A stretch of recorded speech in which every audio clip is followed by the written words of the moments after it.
नमस्कार। कुंभ दर्शन में आप सभी का स्वागत है। मैं हूं आप सभी के साथ आशीष तिवारी। दर्शकों, कुंभ दर्शन हमारे एक ऐसा कार्यक्रम है जहां पे पूज्य मनीषियों संत भगवंतों का आशीर्वचन इस कार्यक्रम के माध्यम से प्रयागराज की पावन धरती से आपको पहुंचा रहे हैं। ऐसे में हमारे साथ जगत गुरु रामानुजाचार्य स्वामी तत्रापि माघे मकरो गरियान। माघ तो बलवान है ही है, गरियान है, मकर गरियान है। अगर माघ में मकर हो गया तो फिर क्या पूछना है। मकर संक्रांति में माघ महीना भी यदि प्राप्त है तो अति उत्तम है। और प्रयाग जहाँ याग यज्ञ तो यज्ञ के नाम से तो तीर्थराज प्रयाग का ऐसा वैभव है कि विश्व में कहीं किसी की आंख से आंसू गिरता ही नहीं था। प्राचीन काल में इतनी समृद्धि, इतनी सुख शांति, सोने की चिड़िया के रूप में, क्या सोने के समस्त ऐश्वर्य और वैभव के रूप में भारतवर्ष था कि किसी के नेत्र से आंसू गिरते ही नहीं थे।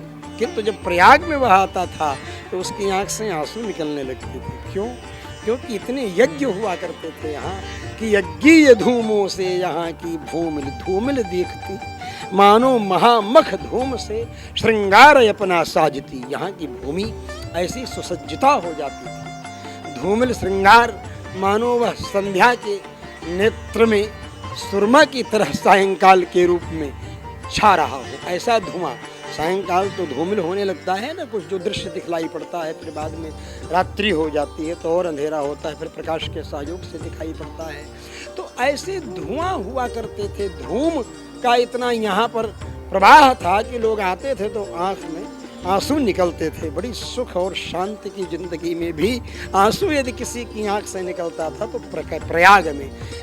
इसीलिए प्रकर्षेण यजते यत्र असौ प्रयाग, पूर्ण रूप से जहाँ यज्ञ होता रहे वह प्रयाग है। लेकिन भगवान का जो भक्त है, भगवान की भक्ति में डुबकी लगाता रहता है, वो कहता है क्या फालतू स्वर्ग में जाएंगे, उतने 1000 साल बाद फिर नीचे आना पड़ेगा, फिर माँ के गर्भ में आना पड़ेगा, फिर उसी मलमूत्र के टैंक में, सेफ्टी टैंक में ही, मलमूत्र के पास ही तो गर्भ में बालक रहता है, फिर 9 महीने उसी प्रॉपर चैनल को फॉलो करना पड़ेगा, और फिर पुण्य आत्मा के घर में जन्म होगा। मान लो किसी सेंट की शीशी का सेंट खत्म हो जाए फिर भी खुशबू रहती है उसमें, उसी तरह पुण्य समाप्त होगा स्वर्ग में, वहाँ से बैक टू पवेलियन भी होंगे तो भी पुण्य की सुगंध के कारण किसी पुण्यात्मा के घर में जन्म होगा, फिर पुण्य के कारण स्वर्ग जाएंगे, फिर स्वर्ग में पुण्य का फल भोग करके तेतम भुंक्त्वा स्वर्गलोकम विशालम क्षीणे पुण्य मर्त्यलोकम विशन्ति, मर्त्यलोके विशन्ति, मृत्युलोक में प्रवेश करेंगे। पुण्य नष्ट होने पर again and again repeat to again होता रहेगा, तो जन्म और मृत्यु के चक्र से छूटेंगे नहीं। जब पाप करेंगे तो नरक जाएंगे, नरक से आएंगे फिर पाप योनि में जन्म होगा,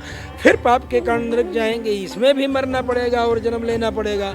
तो मरने के लिए तो उसी स्टाइल में मरना पड़ेगा और जन्म लेने के लिए भी 9 महीना सेफ्टी टैंक में रहना ही पड़ेगा। ऐसा नहीं है कि आप स्वर्ग से आ रहे हैं तो आपके लिए माँ की कोख जो है एयर कंडीशन हो जाएगी, ऐसी भी कोई व्यवस्था नहीं। तो भाई इससे छुट्टी कैसे मिले? और पाप तो कर्म होंगे, चाहे पुण्य कर्म होंगे, ये ऑटोमेटिक मैकेनिज्म है। शरीर तो जैसे नाक पैदा हो रही है, कीचड़ पैदा हो रहा है, कान में खोट हो रहा है, थूक निकल रहा है, मलमूत्र पैदा हो रहा है, वैसे पाप और पुण्य भी तो प्रोडक्ट हो रहा है ना इस शरीर से। तो पाप और पुण्य जब प्रोडक्शन हो रहा है और नॉन स्टॉप चलने वाली मशीन है, जिस दिन स्टॉप हुई उस दिन स्टॉप हुई, तो इसलिए कुछ नहीं होना है। कश्चित क्षणमपि जातु तिष्ठत्य कर्मकृत, गीता में भगवान ने यही कहा कि कोई भी व्यक्ति दुनिया में नहीं है ऐसा जो कि कुछ देर तक भी बिना कर्म किए रह सके। नहीं कर्म करेगा तो सोचेगा ही, खुराफात ही सोचेगा या अच्छी बात भी सोचेगा, मतलब दोनों ही कर्म है। तो इस प्रकार इन कर्मों के चक्र से छूटेगा ना, और सारी की सारी दुनिया ये कर्मों का एग्रीमेंट ही है। अगर कर्म आपने किया है तो आपको उसे फॉलो तो करना पड़ेगा। अगर बहेलिए की तरह राम जी बन करके भी आपने बाण मारा, ईश्वर परमेश्वर है, तो भी आपको कृष्णावतार में कोई बहेलिया ही बाण मार करके गोलोक धाम भेजने की भूमिका तैयार करेगा। तो ये सारी की सारी चीजें भगवान भी इसको फॉलो करते हैं, कर्मों के एग्रीमेंट को, और कहते भी हैं गीता में अधश्च मूलान्यनुसंततानि कर्मानुबंधीनि मनुष्यलोकी। मनुष्यलोक जो है कर्मानुबंध है, कर्मों का एग्रीमेंट है, इसे फॉलो करना ही करना पड़ेगा। एग्रीमेंट है वो, एग्रीमेंट है वो किसके साथ है? वो एक्शन और स्पिरिट के साथ, मतलब कर्म और आत्मा के साथ का जो एग्रीमेंट है, अगर आपने किया तो आपको करना पड़ेगा ही। तो ये प्रकृति है। और ये प्रयाग एक ऐसी भूमि है जहाँ पर दशाश्वमेध यज्ञ किया था, जैसे काशी में किया था दशाश्वमेध यज्ञ, ब्रह्मा जी ने तो दशाश्वमेध घाट है, ऐसे प्रयाग की भूमि है। और यजमान के रूप में बेणी माधव भगवान ने जब ब्रह्मा जी को देखा तो मुस्करा गए। जैसे कांची में ब्रह्मा जी को देखा यजमान के रूप में वरदराज भगवान ने, तो मुस्करा दिए। उसी प्रकार इस तीर्थराज प्रयाग में भगवान विष्णु की 12 स्वरूप हैं, जिसमें शंख माधव हैं, तो चक्र माधव हैं, तो गदा माधव हैं, तो पद्म माधव हैं, तो बिंदु माधव हैं, तो अनंत माधव हैं। ऐसे माधव हैं यहाँ पर विराजमान। और माँ मतलब लक्ष्मी, और धव माँ धव, माँ का मतलब लक्ष्मी।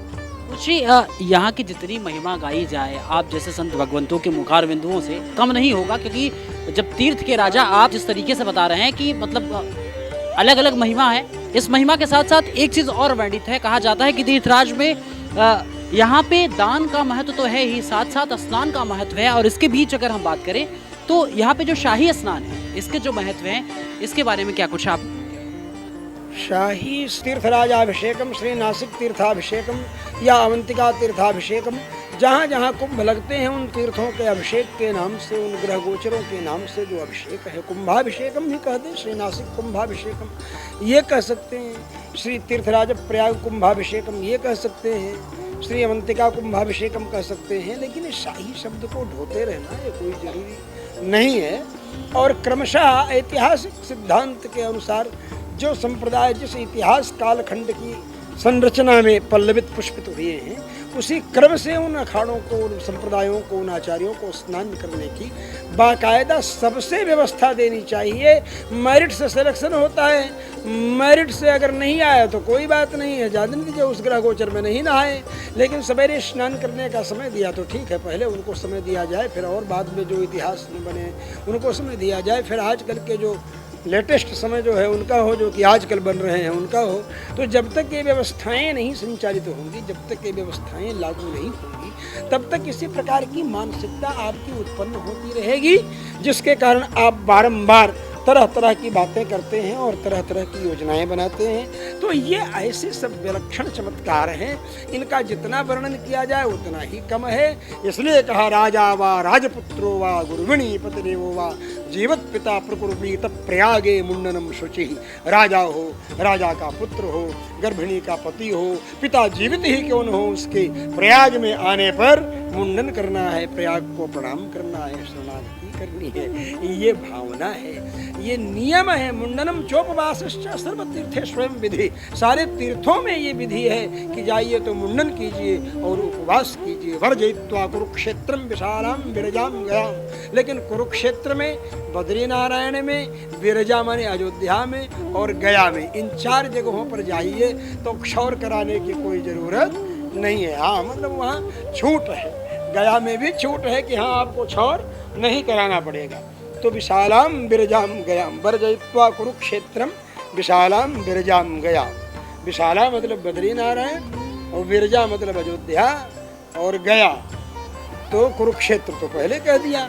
तो इसलिए ऐसे स्थलों को छोड़कर बाकी किसी तीर्थ स्थल में जाएं तो हमें तीर्थ का पूजन करना, स्नान करना, मुंडन करना, ये सब क्रियाएं, मुंडन आदि के बाद स्नान करना, ये विधान में विहित हैं। इन्हीं शब्दों के साथ हम आप सब लोगों को और जय पारस चैनल वालों को भी जो देख रहे हैं, जो दिखाने का प्रयास कर रहे हैं, लोगों की बातों को लोगों तक पहुंचाने का प्रयास कर रहे हैं, इन सबको कुंभ के अवसर पर आए हुए समस्त तीर्थयात्रियों को हार्दिक धन्यवाद, अभिनंदन देते और करते हुए, धन्यवाद देते और अभिनंदन करते हुए अपने इन भावों को यहीं पर अग्रिम कुंभ तक के लिए स्थगित करता हूँ।